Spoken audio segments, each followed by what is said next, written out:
قبر کی پہلی رات، مٹی میرے چہرے پر گر رہی تھی، آخری مٹھی، اور پھر مکمل خاموشی، بس اتنا سا فاصلہ تھا زمین اور میرے درمیان، چند انچ مٹی جو مجھے دنیا سے جدا کر گئی۔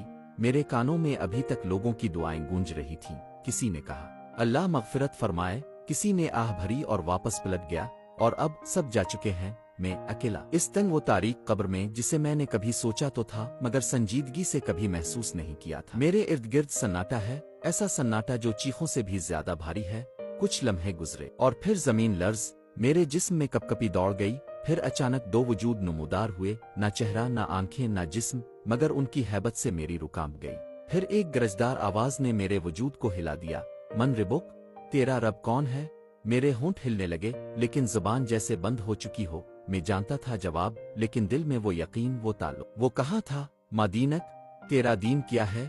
میرے ذہن میں کچھ دھندلا سا ابھرا، کبھی جمعہ کو مسجد گیا تھا، کبھی قرآن کھولا بھی تھا، مگر کیا وہ دین تھا؟ آصف عادت، من نبک، تیرے نبی کون ہیں؟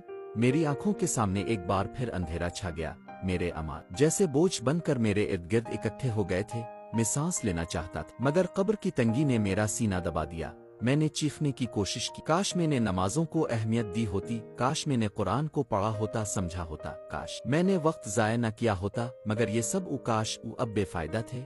جو کرنا تھا وہ دنیا میں کرنا تھا۔ اب میں قبر میں ہوں، پہلی رات ہے، اور رات گزرنے کا کوئی وقت نہیں۔ اب کوئی موبائل نہیں، کوئی دوست نہیں، نہ ماں کی آواز، نہ دنیا کی کوئی روشنی، صرف اندھیرا اور میرے اعمال۔